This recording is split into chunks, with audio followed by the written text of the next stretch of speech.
At around 6:30 p.m., a patrol car is taking the corner at Lawson Boulevard when its radio crackles to life. A dead body, discovered by a family member inside a local home.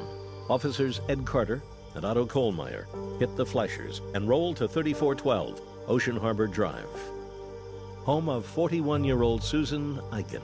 What we saw was one hysterical person, another woman off to, in the kitchen, kind of out of it, and a man that was fairly calm for the situation who told us that someone was dead upstairs. It was Susan Eichen laying in the doorway between the bedroom and the hall. She was in a fetal position.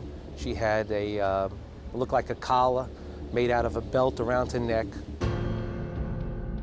Police walk across the hallway and into the master bedroom, where they discover Susan's son, 17-year-old Richard, also dead. He was bound to a 3-step type entranceway up to the master bed, and he was bound by the wrists to the railing, and he was suffocated and strangled. He had wires around his neck, a plastic bag over his head, and the bag was covered by a gray coat.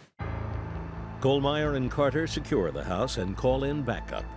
Detective Herb Daub arrives and begins to work the scene. One of the bedrooms, we found blood on one of the beds. Of course, she was found in a hallway outside the bedroom, and then, of course, there was a scene in the bedroom. So there was activity in at least 3 different places. Blood splatter is collected off a bedsheet near Susan Eichen's body. Forensics also collects hair strands from the bandana used to strangle Susan Eichen. One latent print is lifted off the plastic bag used to suffocate Richard Eichen. And a single unknown print is lifted off a bank receipt found in Susan Eichen's purse. The evidence is tagged and sent downtown for processing. Meanwhile, detectives take note of the overall condition of the house, specifically several dresser drawers pulled open and a pocketbook upturned. It appears to have been a burglary gone bad. That was probably our first theory.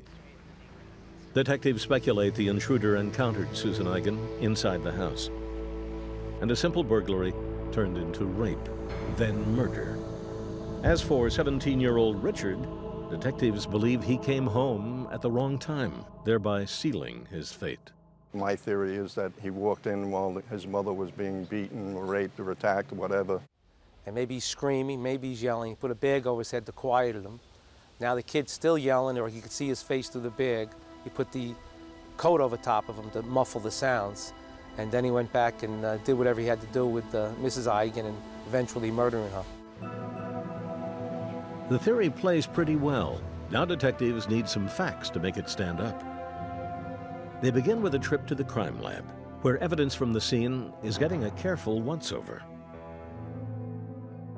In 1984, DNA is nothing but a theory, the heavy lifting of criminal forensics, most often done inside the fingerprint division. In August, Detective Charlie Costello is given latent lifts from the Eichen crime scene. One from the bag tied over Richard Eichen's head, and one from the bank receipt pulled out of Susan Eichen's purse. Police believe that the prints belong to their killer.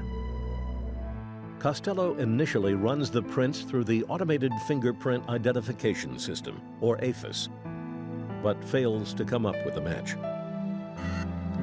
Detectives then begin to collect prints from locals with a history of burglary, hoping they might get lucky. And we started looking into burglary patterns in the neighborhood, people that had been involved in the police in the general area. Our hope early on was that the fingerprint evidence would lead us to a particular person. Any prints that I saw that came across my desk on other cases I was working on, if it had a similar pattern to the print that I knew was on the Eichen case, I would compare the Eichen print against that case. Month after month, Nassau County detectives bring in possible suspect prints. Month after month, Charlie Costello pulls out his glass, takes a look, and shakes his head no. Almost a year after the Eichens were first found murdered, homicide is running out of prints to run, and the investigation goes cold. On January 22, 2002, Costello runs the print another time through AFIS. This time, he registers a hit. Costello matches the eigenlift to prints submitted on a school bus driver application. The applicant's name, Louis Talese. Louis Talese is 42 years old, with a record for drug possession. Cold case detectives are interested, but not yet ready to move on their suspect. Using an ultraviolet beam, McCarthy identifies what appear to be bodily fluid stains invisible to the human eye. The analyst is able to extract a partial DNA profile from the stain. Cold case detectives are anxious to compare it against their suspect. But first, they need to get a sample of his DNA. Detective Tony Graziano works undercover for the Nassau County Police Department. On May 10th, he is given the job of obtaining a covert sample of Louis Talese's DNA.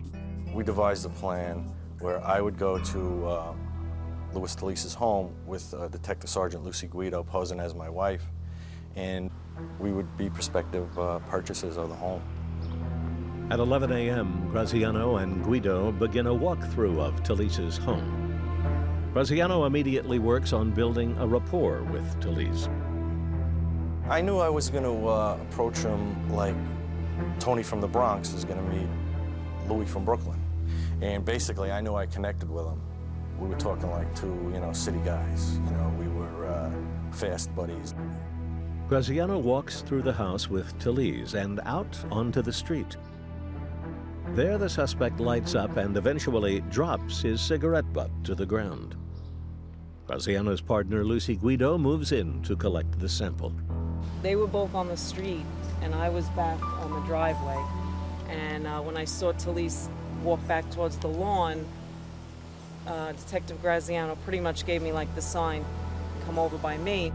Told Sergeant Guido to bend down like she was tying her shoe and pick up that cigarette butt, because I had seen Louis take it from his hand, throw it directly to the ground.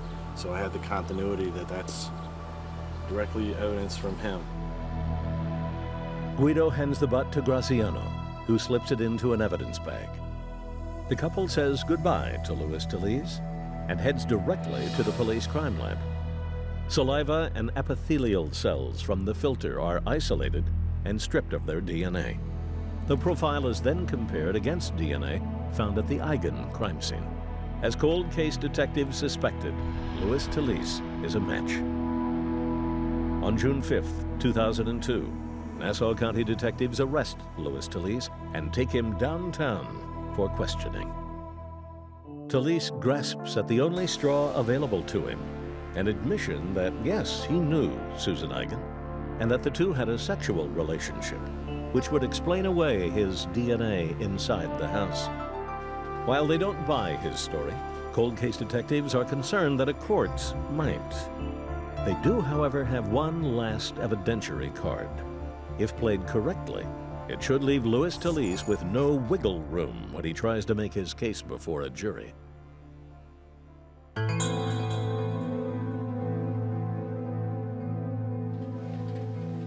On July 3, 2002, DNA analyst Terry Melton takes custody of 2 strands of hair collected from a bandana used to strangle Susan Eigen 18 years earlier. Melton is able to extract a profile from the samples provided and compares it to Louis Talese's genetic signature. We had hairs from several known individuals, including Louis Talese, who was the suspect in the case. And what we found was that one of the hairs matched the type of Louis Talese. For cold case detectives, it is the final piece they have been looking for. The case against Talese is handed over to the Nassau County DA and put on the docket for trial.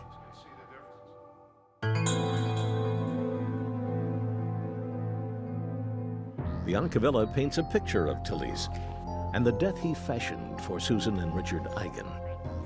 He thought nothing about the manner in which he strangled and killed Susan. He thought nothing about taking a plastic bag and tying it in a knot over the head of a 17-year-old boy and then strapping him to a banister and essentially watching him suffocate to death. All right, this is a person that is never going to accept responsibility for what he did and deserves, as far as I'm concerned, absolutely no mercy. A jury agrees, finding Louis DeLeese guilty of both murders and sentencing him to 2 consecutive terms of 25 to life.